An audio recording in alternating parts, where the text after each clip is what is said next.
Hi, I'm Daniel Lucas, and welcome to Music 101. Music 101 is created to empower music itself and legendary icon in the music industry. And today, I have my special guest. I think I consider him as a co-host of Music 101 because he's always my guest now. So, Mr. Mick, can you please introduce yourself?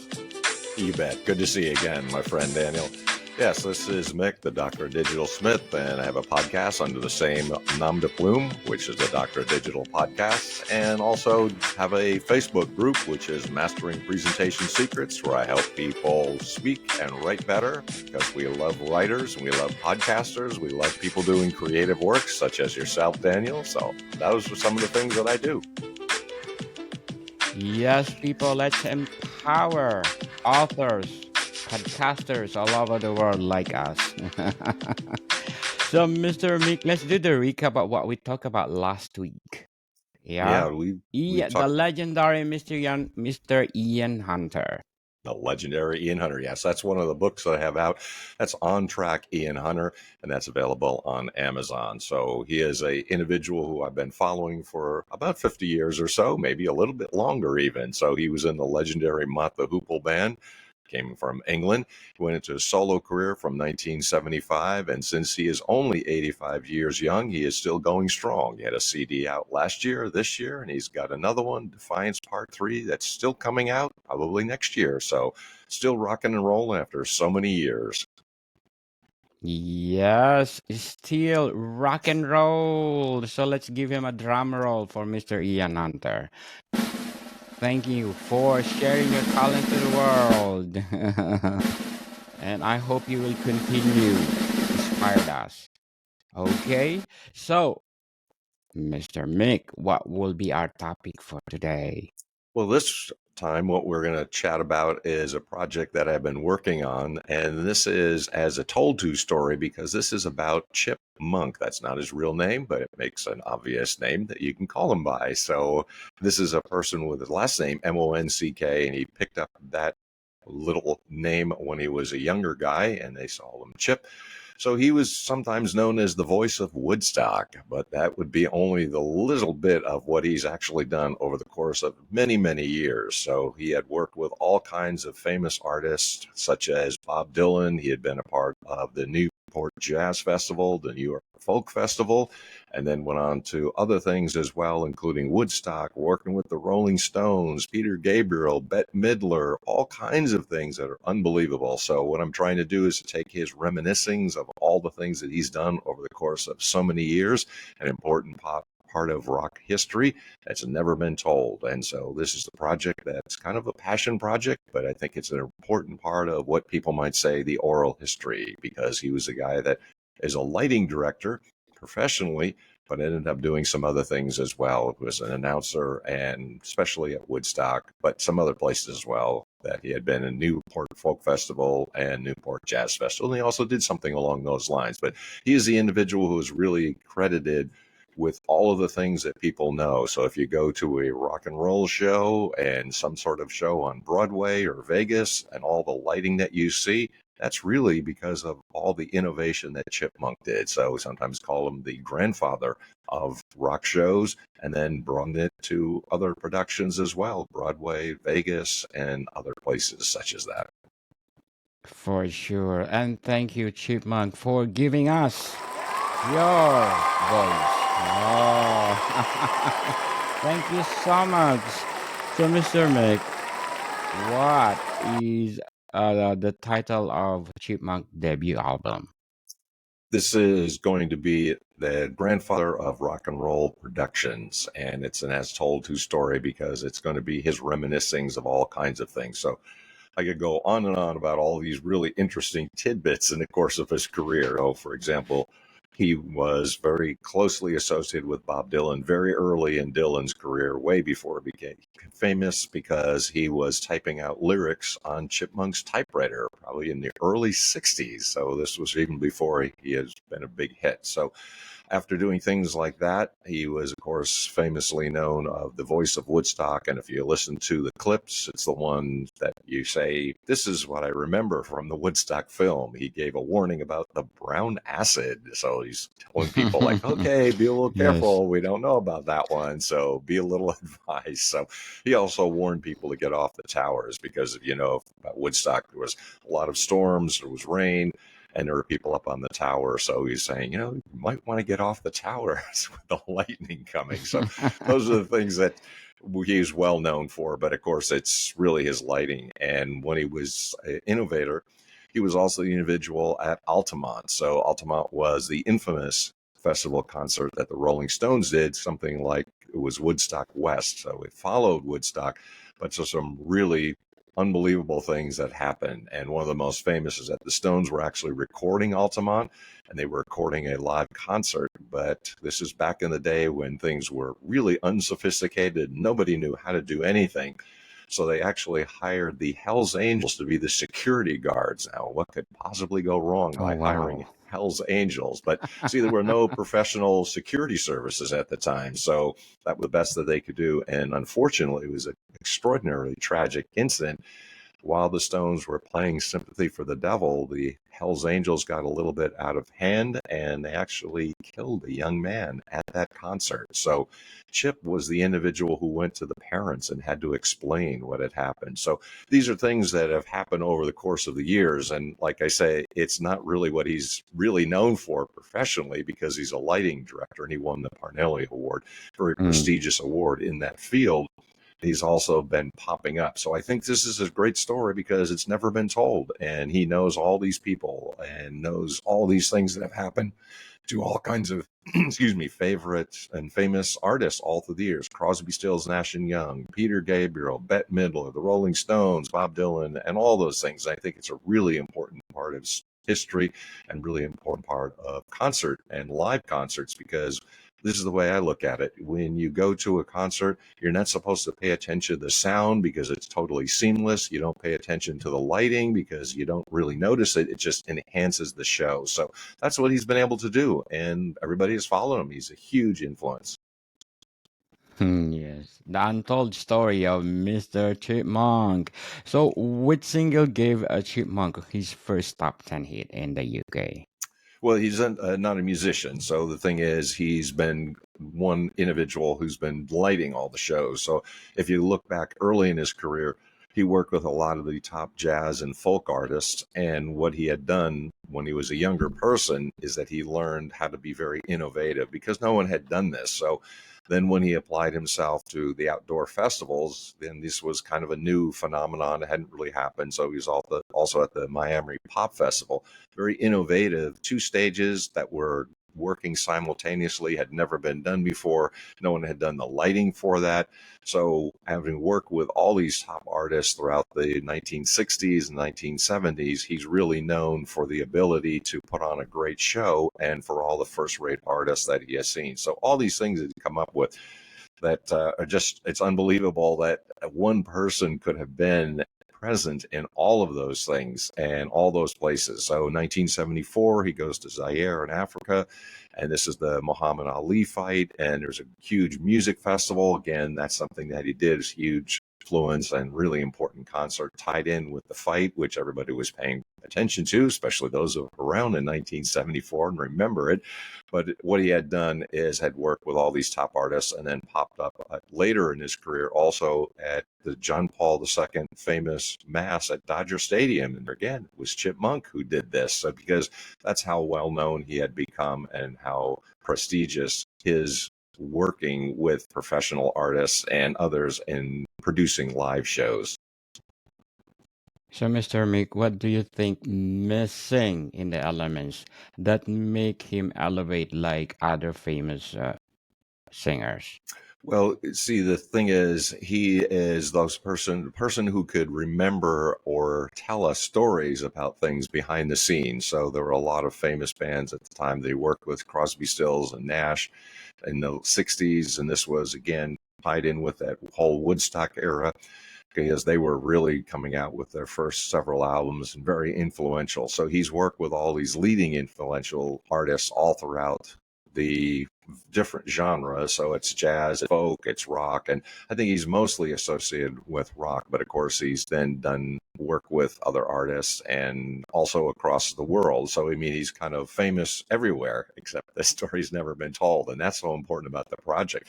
I'd love to be able to get that out. Now there are some anniversaries that are coming up, and that is a number of things that he actually has. So he has some memorabilia. He's going through it. The Bethel Museum in Woodstock, New York wants to get a hold of some of those materials. The Rock and Roll Hall of Fame in Cleveland, Ohio also wants to get some of those materials. So the interviews that'll take place, and hopefully I'll get some video and things like that as well, and maybe make that as sort of extra features in the book. So if you get the book, then you can also have this insights and maybe little interviews.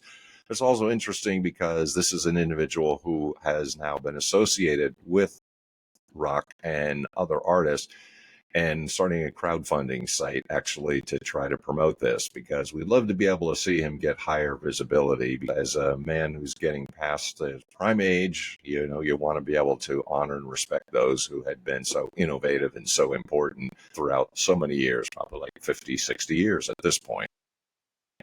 Yes, indeed. But before we go on, Mr. Mick, let's shout out our listeners from Spain. Muchas gracias, Spain, for supporting this podcast, because in Catalonia, we got 33% audience share. Andalusia, Castel de Leon, and Madrid, the capital itself. Thank you, Spain, for supporting this podcast, because this podcast is created to empower music, and legendary icon like Mr. Chipmunk.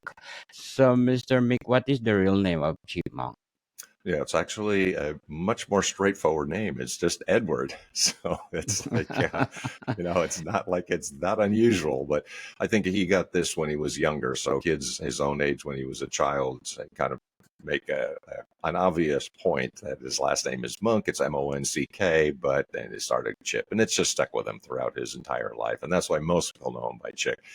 And I guess maybe the family members know by his real name. Yes, Chipmunk. Yes, So yes. when was Chipmunk born? I believe, let's see, he's around 85. So he's been around for quite a long time. He's from Massachusetts, and it was unusual, if I'd say a little bit about his background, his childhood. His mom made up an excuse when he was a young boy, and this has probably got his love of theater and presentations, because his mom made up excuses, said he had some health problems. He had to go to New York, which was just kind of a made up story. And what his mom would do was take him to productions in New York. So he saw a lot of theater. He saw a lot of things like that. So as a young child, I think he was entranced by that. And he was also wanted to support that and also support the performer. So that's why I think he got his first interest in lighting. He also worked with some important lighting directors at that time, picked up his craft. He obviously was very good at it. And that's how he got known in the New York area. So become part of the festivals that were in there, the Folk Festival and Jazz Festival, which of course are extraordinarily well known. The Newport Jazz and Folk Festivals are just known for having all the top artists. And there he was, knowing all of those top individuals, Stan Getz and all the great jazz artists from the late 50s into the early 60s. Yes. So, what is the genre of music of Mr. Chipmunk? I think it probably most still associated with rock because of the festival. So with Woodstock, Mm. Altamont, Miami Pop Festival, and then most of the artists that he has worked with in the latter part of his career, especially after this festival started going. So in the early 60s and the mid 60s, there were no such things. There were no real festivals at all. But once he got associated with both Woodstock and Altamont and the Miami Pop Festival, that really became his genre to work with. And then he also went on the West Coast, the Monterey Pop Festival. So in 67, 68, 69, as these things were starting to really become well known, because artists would have to go to traditional outlets and venues. So they might play in a stadium, which have horrible sound. So that's the Beatles, for example, at Shea Stadium, 64, 65. Played their last concert at Candlestick Park in San Francisco in 66. But there was a real frustration on the part of the artists and the performers because they couldn't hear, right? So they the girls would be screaming so loud, and they didn't have the sound equipment, and they certainly didn't have the lighting. But since Chip was that person who has started to be called on by all the top artists, I think that's where his fame really became well known. But he honed his craft among jazz and folk early on with Dylan, but then when the festival started getting going in the latter part of the 60s and then certainly in the 70s, where it became much more important. And also they refined some of the techniques, right? Because they started making all kinds of mistakes early on.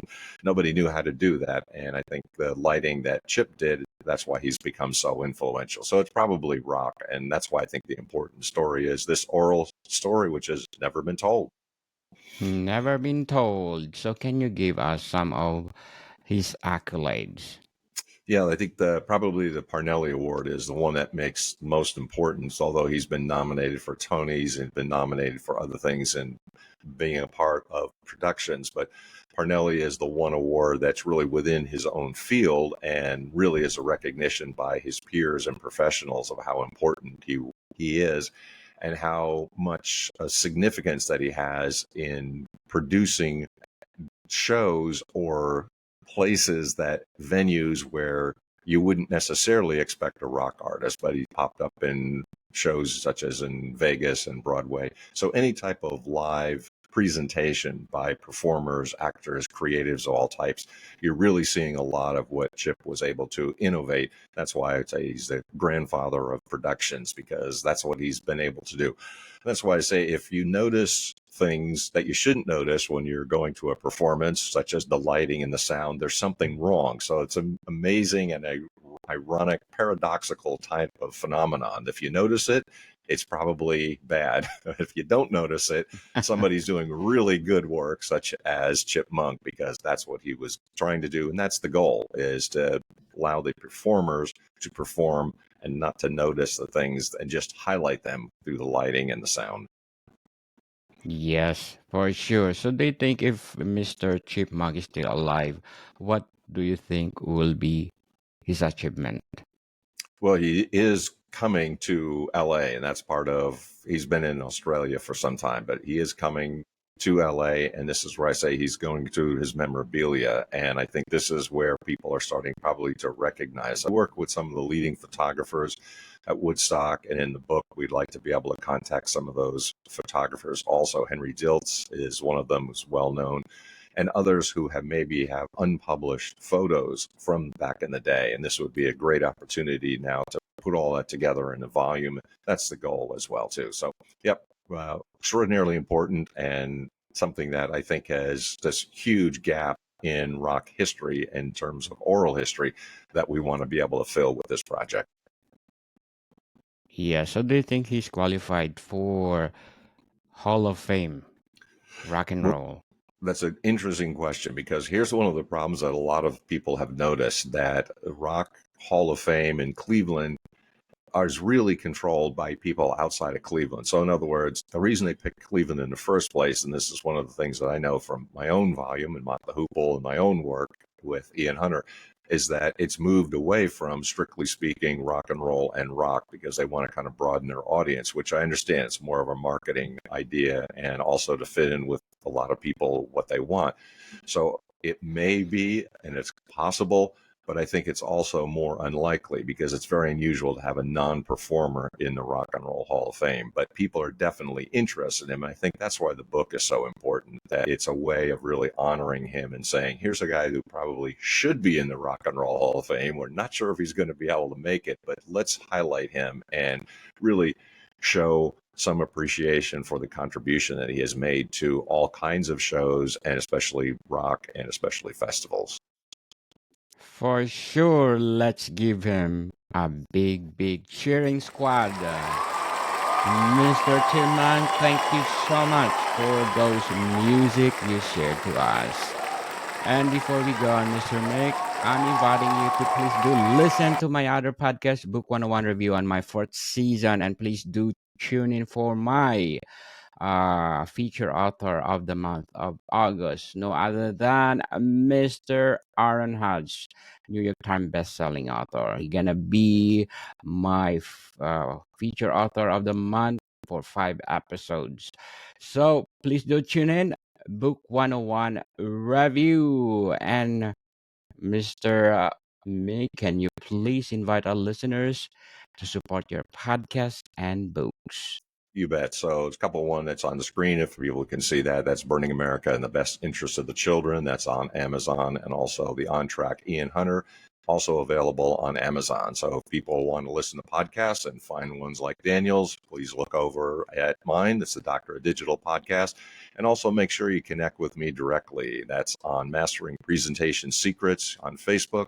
I help business leaders, CEOs, and entrepreneurs break through their obscurity through oral and written presentations, building credibility and authority. So anyone needs help with a podcast, with a creative work, with a screenplay, with a book, with presentation of material that they have orally, I can help you. So Mastering Presentation Secrets on Facebook. Yes, let's support Mr. Meg because if you support him, more books to come, and of course, more episodes of the Dr. Digital. So, Mr. Mick, what will be the legacy of Chipmunk in the music industry? I think, and hopefully this book is something, this project that we're working on is really going to bring him over the top and really achieve the recognition that I think he really deserves. Since it's never been done, this is why it's so important to get this project out and let people know all the important stages of his career. It's almost unbelievable that one person could have been there at all those opportunities and all those bands, all those festivals. But I think that's what I really like to see and like honor and show his legacy. Yes, so if you describe Mr. Chipmunk for 5 adjectives, what is it? Or what are they? 5 adjectives. I would say it's professional, it's disciplined, it is admirable, and disciplined, because you would never be able to achieve all the things that he had unless he had all those great characteristics and qualities in the first place. Yes, very well said, Mr. Mick, and thank you for your time. Thank you, Daniel. It's always a pleasure. Thank you, sir. More to come, people. See you soon.